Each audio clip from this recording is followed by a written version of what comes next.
Welcome in this video about go-karts, which has cost me more than 200 euros for around 40 minutes of karting in total. And this is me in my bedroom with Cars movie stickers behind me, giving 20 plus horsepowers in everything I drive. And in this moment I'm driving an X30, a 125cc non-shifter in Kartcraft, which I believe to be the best kart simulator out there for pretty much every go-kart, apart from the fact that there are no OK categories present in the FIA Karting World Championship. I drove an OKN, which has a little bit less horsepower than an OK, but it didn't matter since the track was very short. Here you can see me training with max force feedback and with the racing gear on, because I wanna simulate the heat as best as possible, and you can see me going around these corners smoothly, with the minimum steering degree needed, because this is how a non-shifter car should be driven. They have only rear brakes, so you gotta be careful not to block the rears in entry, and you gotta trail brake to lose as little speed as possible through every corner. The more you drive dirty, the more you're losing time, at least in these conditions, where the track is grippy and is always perfect in the sim. The tires get up to temperature quickly, but you're gonna see how it changes from reality completely, because in this sim, even if you got no one lapping the track with you, it's very difficult to lose control. While in reality it's different, because it's not only the weather, but also the rubber the other cars leave in the ideal line.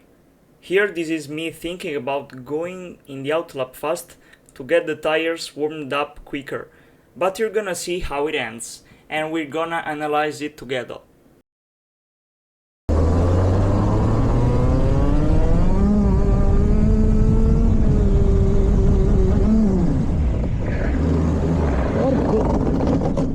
Before criticizing me, keep in mind that this was my first time with an OKN, and there were only 4 other go-karts with me in the morning.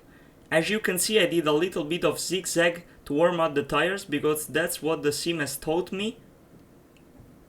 But in this situation, it snaps completely out, and it's unsavable. Because as I said before, it's not only the weather, but the track had no grip at all, unlike in the sim. So if you wanted to warm up the tires safely, you had to brake and accelerate progressively. What I did there is the complete opposite, because I made the tire burn out, so the surface became overpressurized and the recipe was a disaster.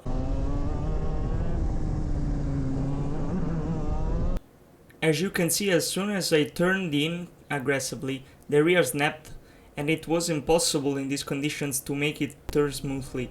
But I had only 4 sessions in total, so I had to give it all.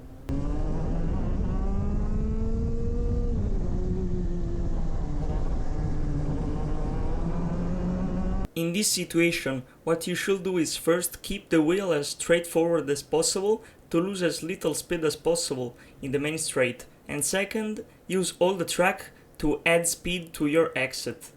But as I said before, the track had zero grip, so to make the kart rotate, you had to make a controlled oversteer through every single exit.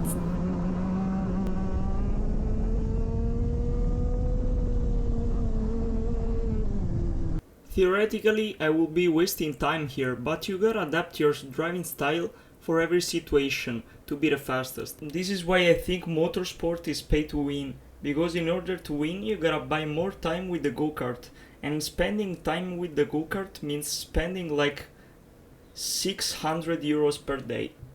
Or you can try to do it like me. Even if it's difficult to replicate what you do physically with the kart, I train my neck, my hands and my arms at home, so I've gotta admit I was physically in perfect shape. The only thing the sim can replicate exactly like in reality though, is the focus you gotta put in to make every single corner perfectly. And this is why I think my hot lap with the OKN was very good, to be honest.